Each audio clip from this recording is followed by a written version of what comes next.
One of the biggest questions that I receive as a pastor has to do with how to disciple people in varying stages of spiritual maturity. And I think that's an important question and a very important topic of conversation because the truth is, there is no one size fits all perfect formula for discipling somebody. Everybody is on a different place in their journey with Jesus. For some, they don't know Jesus yet. For many people in the world, they've never even heard the name Jesus. And for others, there's a lot of familiarity, but maybe they've never actually followed him with what they're doing. They just know things in their head. So, depending on who you're discipling and depending on your level of relationship with them, if you do something like an identity group, it's going to look very different according to the people you have and according to their spiritual maturity and their knowledge and in their obedience to Jesus. And so I've found it helpful to have a grid of stages of a disciple. And Bobby Harrington and discipleship.org have been helpful for me in that. So I want to share something with you that I found very helpful.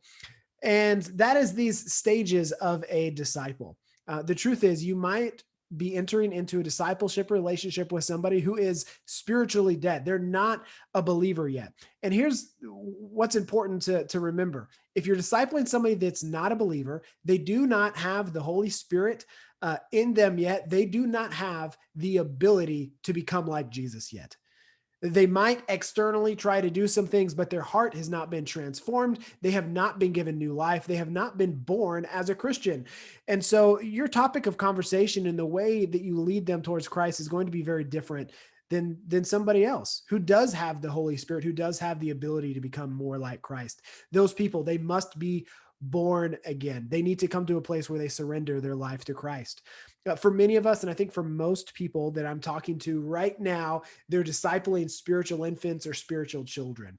A spiritual infant is somebody who needs guidance. I have a baby right now that is learning how to eat like actual food, not just milk. It's the same type of thing with spiritual infants. They are learning and they need to learn how to do the basic things in the Christian life. They don't know how to read the Bible. They don't know how to hear from the Holy Spirit. They don't know how to pray. They don't know how to self feed. That's what they need to learn.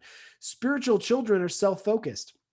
If you think about children, actual children that are preschool or elementary age, they know how to do some things. They know how to pour themselves a glass of milk, but a lot of times their lives revolve around what do I get? It's mine. What am I doing? And everything kind of revolves around personal happiness. They're very self-focused and they haven't thought outside of themselves yet. For many people, that's what spiritual children look like. Spiritual young adults are kingdom focused. So by this point, they've learned how to self-feed. They might have a habit of reading the Bible, of prayer, maybe of tithing or generosity. They might be serving in some aspect in the larger church body, but they have not taken somebody or taken another group of people under their wing to pass that on yet. So they have a desire. They have the spiritual basics down, but they're not giving that to the next generation of disciples. Spiritual parents are making disciples. They have somebody in their life or they have a group of people in their life that they're saying, watch me follow Jesus and I'm going to help you follow and become more like Jesus. Spiritual grandparents have discipled people that are now discipling other people. They are making disciple makers, and all of us should strive to do that. A couple things about these stages. Although I find these stages very helpful, people don't perfectly fit in boxes. The truth is, there's not a perfectly bright line between a spiritual infant and a spiritual child and a spiritual young adult. There will be some areas in people's lives that are more immature and more infant like, and some areas that are more mature, maybe young adult or even parent like. People don't perfectly fit into boxes um, all of the time.